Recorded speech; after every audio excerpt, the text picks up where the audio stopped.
जय गुरु जी। शुक्राना गुरु जी। सारी संगत जी को जय गुरु जी। ओम नमः शिवाय। शिव जी सदा सहाय। ओम नमः शिवाय। गुरु जी सदा सहाय। शिव पुराण श्री रुद्र संहिता खंड 4 18वां अध्याय। गणेश गौरव। नारद जी बोले, हे विधाता, जब भगवान शिव की कृपा से पार्वती पुत्र गणेश पुनः जीवित हो गए तब वहाँ क्या हुआ? जीवित होकर उन्होंने क्या कहा? नारद जी का यह प्रश्न सुनकर ब्रह्मा जी बोले, हे नारद, जब श्री हरि विष्णु ने हाथी का मस्तक गणेश के धड़ से जोड़कर उसे जीवित कर दिया तब यह देखकर देवी पार्वती बहुत प्रसन्न हुई।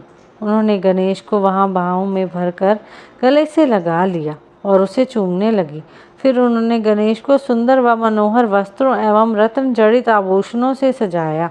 अनेक सिद्धियों एवं मंत्रों से विधि पूर्वक अपने पुत्र का पूजन करने के बाद कल्याण में पार्वती ने गणेश के सिर पर हाथ रखकर वरदान देते हुए कहा, हे मेरे प्यारे पुत्र गणेश, तुझे तेरी माता की आज्ञा से बहुत कष्ट सहना पड़ा, परंतु आज के बाद तुझे कभी भी किसी प्रकार का कोई कष्ट नहीं होगा। सभी देवता तुझे पूजेंगे। पुत्र, तुम्हारे मस्तक पर सिंदूरी रंग की आभा है, इसीलिए तुम्हारा पूजन सदैव सिंदूर से किया जाएगा। जो भी सिद्धियों और अभीष्ट फलों को प्राप्त करने के लिए तुम्हारा पूजन सिंदूर से करेगा, उसके काम में आने वाली सभी बाधाएं और विघ्न दूर हो जाएंगे।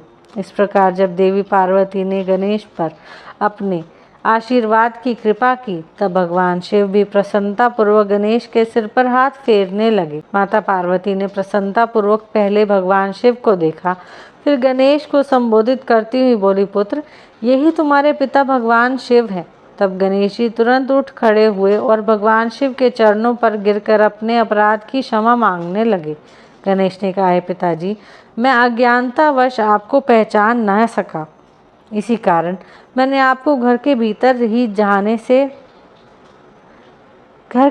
नहीं जाने दिया। हे प्रभु, आप मेरी इस मूर्खता को कृपा करके क्षमा कर दें। अपने पुत्र गणेश को इस प्रकार क्षमा याचना करते देखकर भगवान शिव ने प्रसन्नता पूर्वक उन्हें क्षमा कर दिया। तब मैं, विष्णु और शिव जी त्रिदेवों ने कहा, जिस प्रकार इस संसार में हम तीनों देवों की पूजा होती है, उसी प्रकार गणेश भी सभी के द्वारा पूजे होंगे। किसी भी मांगलिक कार्य में सर्वप्रथम गणेश का पूजन किया जाएगा, तत्पश्चात हम सबका।